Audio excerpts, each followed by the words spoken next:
Shalom Brahá, quinta parte do comentário da Parashá Shoftim, no ano 5782. Capítulo 20 de Deuteronômio. Quando saíres da terra contra teus inimigos e vires cavalos e carros, um povo mais numeroso do que tu, que não temerás, porque o Eterno teu Deus está contigo, que ele te faz subir da terra do Egito.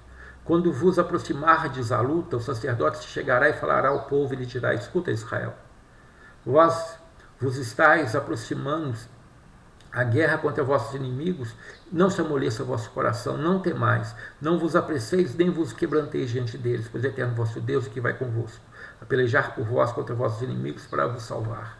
Olha só, o Senhor nos ensina a limpar a terra, a limpar o corpo, a preparar, nos organizar, ter disciplina na forma de adorá-lo, para cuidar muito bem das pessoas que são necessitadas, tanto das pessoas espirituais quanto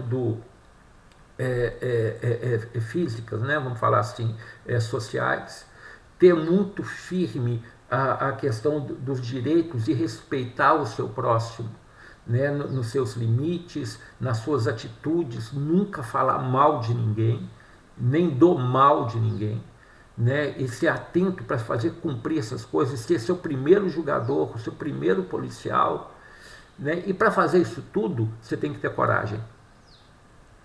Você tem que ser, né, macho, né? Você tem que ser realmente a pessoa corajosa para cumprir os mandamentos. Por isso que grande parte das pessoas não cumprem, porque elas são covardes. Elas não têm coragem de cumprir. E se refugiam: não, eu estou na graça, eu sou livre, eu não preciso cumprir nada. E nem sabe do que está falando. Nem sabe do que está falando quando a pessoa fala assim. Né? Quando Deus nos deu o sábado, se nos deu a alimentação correta, nos deu as festas, e porque está uma função espiritual disso. Não é simplesmente uma data comemorativa, mas é principalmente uma data espiritual que nos faz relacionar com Deus de uma forma mais ampla, mais verdadeira. Quando nós agimos com honestidade, quando nós agimos com justiça, com verdade, somos firmes em cobrar isso, principalmente de nós. Então essa guerra que você trava tão externamente quanto internamente, você tem que ser muito forte, você tem que ser muito corajoso para fazer isso e confiar em Deus. Cara, é muito bonito isso. Eu não sei se você está conseguindo captar, mas isso é maravilhoso, isso é lindo. Isso é a verdadeira graça de Deus, de nos ter nos dado essas coisas para que a gente possa viver por elas e assim a gente ser pessoas melhores e fazer um mundo melhor. Esta é a verdadeira graça de Deus. Mas vamos lá. Versículo 5. E falarão os policiais ao povo, dizendo que o homem que edificou uma casa nova e não inaugurou, ande e volte para sua casa, quiçá morra na peleja, e outro homem a inaugure. Que o homem que plantou uma vinha e não desfrutou, ande e volte para sua casa, quiçá morra na peleja, e outro homem a desfrute. Que o homem que tem desposado uma mulher e não tenha tomado, ande e volte à sua casa, quiçá morra na peleja, e outro homem a tome. E continuarão os policiais a falar ao povo e dirão que o homem medroso e mole de coração ande e volte à sua casa e não derreta o coração dos seus irmãos como o seu coração. Quando os policiais acabarem de falar ao povo, designarão oficiais do exército na frente do povo. Ou seja, essa justiça social, você construiu uma casa, tá, então você não vai guerrear não, senão você pode morrer e outra pessoa vai frutar, desfrutar. Você plantou uma vinha, não vai fazer a colheita, não é hora de você guerrear. Ou seja, você casou, não vai cuidar da sua esposa. Né? Você fala que mesmo a viúva, por um ano, o homem estava liberado até de pagar imposto. Quer ler mais linda do que essa? Sabe essa preocupação? Aí fala, você que é covarde, some. Aqui não é lugar para você, não.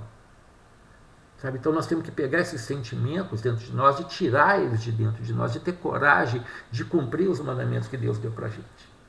Né, para viver conforme, com essa justiça, essa leveza de coração e essa integridade que realmente está difícil de ver hoje em dia, mas tem muita gente boa. E eu tenho conhecido, eu tenho ficado muito alegre por causa disso. Vamos continuar. Versículo 10. Quando te aproximares de uma cidade para pelejar contra ela, oferecer-lhe-ás a paz. Se ela submeter à paz e te abrir as portas, todo o povo que se achar nela te será tributário ou te servirá. Se não fizer paz contigo, te fizer guerra se te alarás. E dará o Eterno teu Deus em tua mão, e passarás todos os seus homens a fio de espada. Mas as mulheres, as crianças, os animais e tudo que estiver na cidade, todo o seu despojo tomará para ti. e desfrutará o despojo dos teus inimigos que te deu o Eterno teu Deus. Assim farás com todas as cidades que estiverem muito longe de ti, que não forem as cidades dessas nações. Porém, das cidades desses povos que o Eterno teu Deus te dá em herança, não deixarás com vida tudo que tiver alma, mas destruí-los-á. O Iteu, o Emoreu, o Canoneu, o Perizeu, o Iveu, o Jebuseu, como te ordenou o Eterno teu Deus, para que não vos ensinem a fazer todas as suas abominações que fizeram a seus deuses, e pequeis contra o Eterno vosso Deus. Quando sitiares a cidade por muitos dias, pelejando contra ela para tomar, não destruirás o seu arvoredo, metendo nele o machado, porque dele comerás, e pelo que não cortarás. Acaso a árvore do campo é um homem para que seja sitiada por ti? Somente a árvore que souberes que não é árvore, que dá frutos, que se comam, essa poderá destruir e cortar. E construirás baluarte contra a cidade que fizer luta contra ti, até a sua rendição. Olha,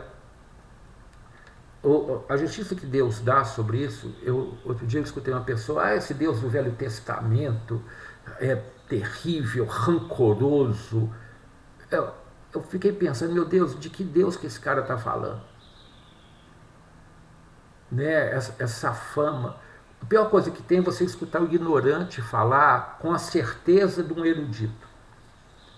Né? A pessoa nunca estudou, nunca leu, essa pessoa confessou, eu nunca li a Bíblia. Eu falei, então como é que você fala de Deus desse jeito? Né? E muitos evangélicos falam dessa forma. Aí eu perguntando, que igreja que essas pessoas frequentam? Né? Porque quando você analisa isso aqui, o povo de Canaã, eles foram expulsos pelas suas próprias maldades, a terra vomitou eles. Eles foram destruídos por causa disso, e a cultura deles era uma cultura perversa, que não podia permanecer. Né? Um caso histórico terrível é o caso de Saul, que tem que destruir todos os amalequitas, porque isso foi uma ordenança de Deus. Ele deixa Agag com vida. Agag, a esposa dele foge grávida e dá gerações e vai dar Haman no livro de Esther, que foi o primeiro Hitler, né? Vamos falar assim, que seja apagado o seu nome, que tentou destruir todo o povo de Israel. Então, quando Deus dá uma ordem dessa, né, e deu no passado, é porque já é visto lá na frente o que a descendência desse povo faria, muito pior do que eles estão fazendo agora. E a morte é uma coisa, como já explicado, é uma coisa fatal para nós, não para Deus, porque essas almas todas são recuperadas do outro lado. Então não há perda. Né? Quando era coisa, é triste, no período de guerra, você falar que as pessoas matavam crianças, né? E aqui foram mortas crianças mesmo. E a maior dessas crianças são restauradas lá. Então nós temos que entender essas fases históricas. É muito difícil, mas a hipocrisia às vezes é muito maior que a ignorância. Vamos continuar.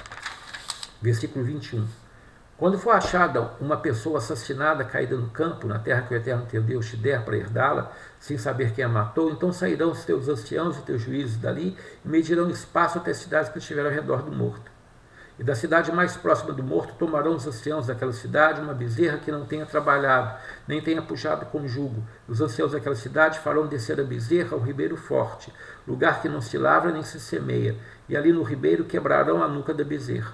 Chegar-se-ão os sacerdotes, filhos de Levi, pois a ele escolheu o Eterno teu Deus para servi-lo, para abençoar em nome do Eterno, e por sua sentença será resolvida toda demanda e toda chaga. Então o que o senhor está falando aqui, quem é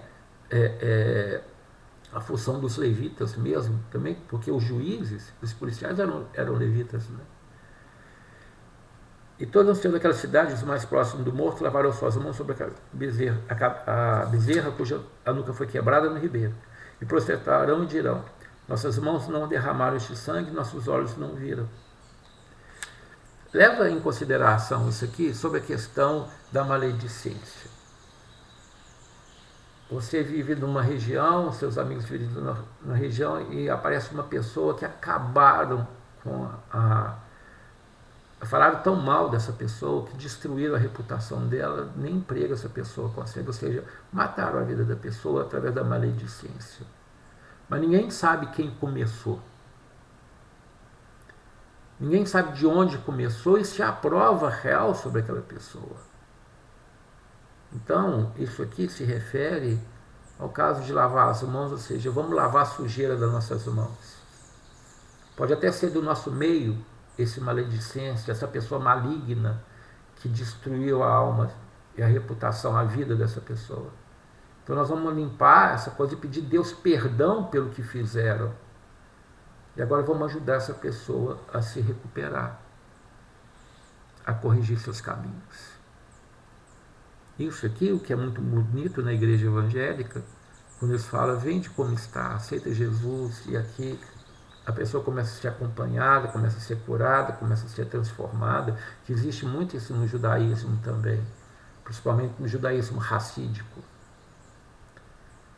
Né? Entenda, você que é cristão, que não gosta de judeu, nem todos os judeus são tão fechados, ou sejam egoístas, ou foram obrigados a se fechar para se proteger. Há comunidades mais amplas que recebem pessoas que ajudam muito. Sabe, isso acontece em Belo Horizonte, em São Paulo, em vários locais. Então, isso aqui vamos chamar assim, de um toque muito grande para poder tirar do nosso coração a malignidade, porque ver aquele corpo morto apodrecendo e todo mundo passa e olha, aí está fedendo esse negócio, quando é que os urubus vão comer? É falar daquela pessoa que foi defamada e ninguém sabe porquê e não tem prova sobre nada que aconteceu com ela. Tudo que é colocado na Torá é colocado para nós da forma tanto física, como está escrito, como na forma espiritual e na forma social. Nós temos que saber interpretar isso para que a gente viva em justiça. E a justiça beija a verdade. Vamos continuar. Terminando, né? Nossas mãos vão derramar, versículo 7, e protestarão e dirão, nossas mãos vão derramar este sangue, nossos olhos não viram.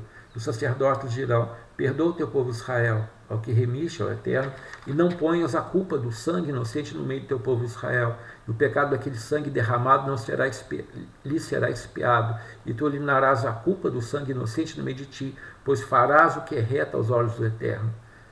Terminando essa paraxá, este comentário, o que você tem que entender é o seguinte, de uma congregação onde você tem esse tipo de mortos espirituais e a congregação não faz nada para pedir perdão e corrigir aquilo, a própria congregação morre e permanece como um zumbi, com muita coisa que a gente tem visto, né? Então eu quero te chamar a atenção para isso, para que você possa ajudar a corrigir os erros que não aparecem os donos, né? E haja paz na terra. Porque a gente só vai ter paz de verdade quando a gente se preocupar um com o outro de verdade, com a reputação do outro de verdade, e querer que todos sejam considerados honrados diante de Deus e honrados diante dos homens. Que Deus te abençoe muito, que esses mandamentos vão começando a encher seu coração e sua alma, e você possa corrigir seus valores. Shalom Braha.